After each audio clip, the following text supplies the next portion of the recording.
Be showing you something amazing. So before I start, sino ka mga magician dito? Can I see all the magicians? That's correct. So I'll be discussing two kinds of audiences that we usually see sa ating mga performances. Number one, first audience, yung lagi nakasimangon. Tama?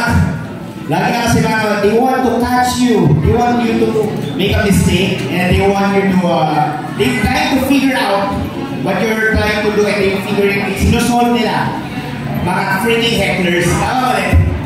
Mga hecklers. Second audience, they're just sitting down, relaxing, and enjoying the show. Alright, so because of that, I remember the saying of my favorite magician, Jen McBride.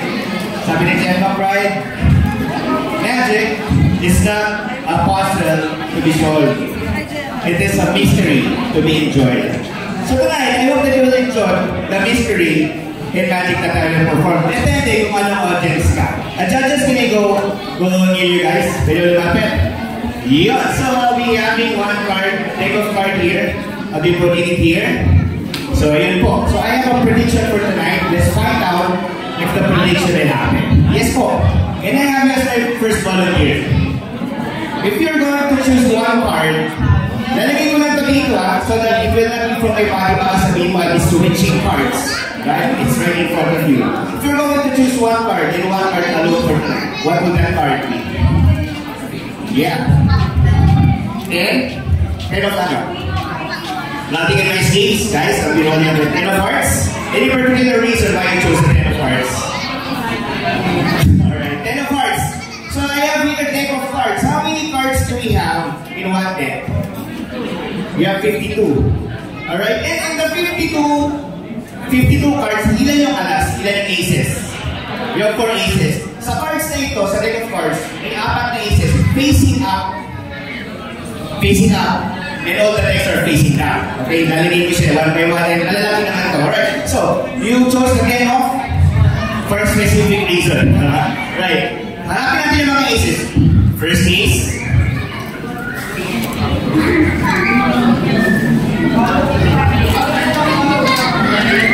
Second ace.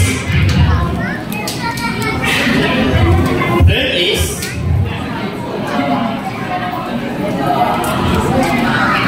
Fourth ace. 4 aces. All of them are facing up, except for all the cards facing down. We put it in one by one. 4 aces facing up. All of the aces are part of the puzzle for tonight. Lahat yan part of puzzle. Because at the back, I have written my prediction. If my prediction will match your decision, would that be amazing? Now let's find out. What I have written at the back of all the aces facing up, let's find out.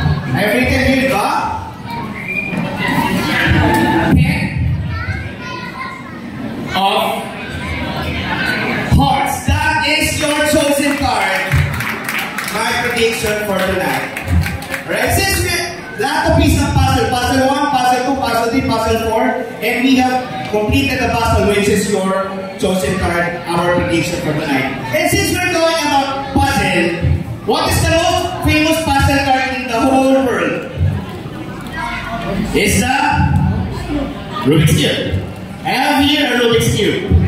If I can solve this in less than 20 seconds, would that be amazing? Not that amazing for everybody because a lot of people can do it, even non-magicians can do it, diba? So I want to make something super amazing for tonight. So Adonis, I want you to make the Rubik's Cube personalized. Personalized meaning you have to sign the Rubik's Cube. Can you please sign this? Initial lang, initial yung white part. Put your initial. Make it something unique. Mga dots, mga star, whatsoever. SIM card mo, ganyan. Alright, so this is now a personalized Rubik's Cube. Signature of Judge Adonis. Can you check? Yes. So you will remember it. That is the signature. It is a personalized Rubik's already. Now, if I can solve this in less than 20 or 10 seconds, would that be amazing, guys? Sino mo na Rubik's Cube dito? Meron? So there's a certain pattern, certain algorithm bago dito yung solving this, diba? So I won't be showing it to you. I'll be solving it inside the paper bag so that you will not see how I solve it. So this will be a big secret for you. So I'll put this in a certain position so I can do exactly my technique. So how many seconds did I say? Let's find out 10. Everybody wants to copy me, pero I'll do it more than amazing way. Paano? Using one hand and closing my eyes. If I can solve it in 10 seconds, closing my eyes, looking away with one hand inside the paper bag, guys, would that be amazing? Let's find out if I can do this challenge na gusto natin nangyari. Right, here we go. Copy me. 10, 9, 8, 7, 6, 5, 4, 3, 2, and it's done. It's already solved. You want to see na solved na siya? Let's find out the cube. Watch everybody, I am one step away from solving the cube. Thank you. Ang daming Hitler mo na kasi nga, what?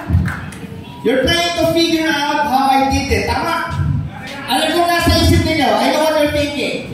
Dalawa yung cube. Tama. Dalawa yung cube. They solve. Meron isang nagdukod. Let's find out what is inside. Alam ko nasa isip ninyo. You're thinking we have two cubes inside the paper bag. Inside the paper bag is a seal bag. And the paper bag, I'll be holding it. There is virtually nothing inside the bag. Thank you. Hindi pa rin yung pinip. Hindi pa rin. Ang hirap pamilipin ng mga Hitler. Sabi ni Jeff McBride, magic is not a puzzle to be solved. Tama? It's a mystery to be enjoyed. Enjoy lang, pero maraming talagang Hitler. Alright, sige. May signature pa niya. Yung, saan mo sinay? Anong side? It's a solve cube. Where did you sign it? Sige, amin. I'm very sorry. Hindi ito yung cube niya. Hindi. Kasi wala yung signature niya. Hindi. I will admit, iba ito. But the biggest question for tonight, nasa yung Rubik's Cube na pinarmahan ni Judge Adonis? Tama mali? Nasaan yung Rubik's Cube na pinarmahan ni Judge Adonis? Since this is not the signed cube, the paper bag is virtually empty. Wala na. Only one way to find out nasaan yung Rubik's Cube. Tama? This bag. It's a sealed bag. Now we open the bag. And we find out what is inside. It's a Rubik's Cube inside a jar. And apparently, it's a solved Rubik's Cube, the yellow, the green, the red, the blue, and the orange. And it's virtually impossible to put it inside. Bakit? The mouth of the jar is smaller than the Rubik's Cube. Tama? You know what's the most amazing part for tonight? This is your Rubik's Cube. Your signed Rubik's Cube. Nasa loob. Is that your signature? Is that the signature? Can you check? Is that the signature that you've seen a while ago? And can you please check if this is a normal glass jar? Can you remove the round part? How about the bottom part? Can you open it? Is it perfect? Is it a normal jar? And everybody, this is my magic for tonight. Kahit anong audience ka, I'm sure that you'll be amazed by this one. Thank you so much guys. My name is Conzi, and enjoy the rest of the evening.